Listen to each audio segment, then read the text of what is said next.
Bridge design pattern is a structural design pattern that allows you to separate the abstraction from the implementation.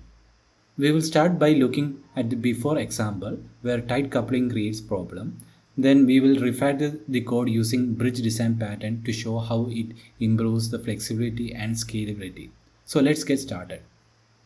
In the initial implementation, we are trying to design a system where we can control different devices like a TV. However, the abstraction, that is remote control, is tightly coupled to its concrete implementation, that is TV remote. So let's walk through the code to see how this works and identify the issues. The remote control abstract class acts as a blueprint for all the remote controls. It defines the basic structure for turning device on and off, but it doesn't implement any functionality itself. Next one is the TV remote. The TV remote class extends remote control and provides specific behavior for controlling a TV. The turn on method prints TV is turned on and turn off prints TV is turned off. While it works for simple scenario, but it is tightly bound to TV devices. Next one is the main class.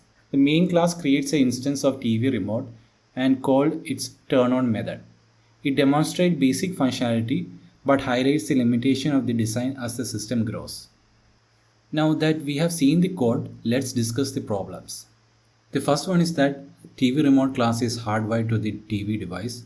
Adding a new device such as a lamp or a fan means creating new remote class for each. The second case is like the number of classes grow exponentially as the new devices and new features are introduced. The third one is adding functionality like volume control or power saving mode requires modifying every remote classes, which violates the open close principle. Now let's address this issue by applying bridge design pattern by separating the abstraction, that is remote control, from its implementation, which is device. This way they can vary independently. So let's look at the refactored code.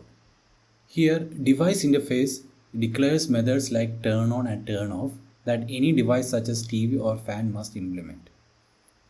Here the TV class implements the device interface and provides the specific behavior for a TV. It's now independent of any remote control logic. The remote control abstract class contains a reference to a device.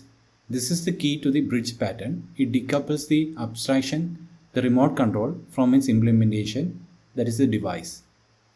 The next is the basic remote control class, which extends the remote control and provides a basic implementation by delegating codes to the device turn on and turn off methods.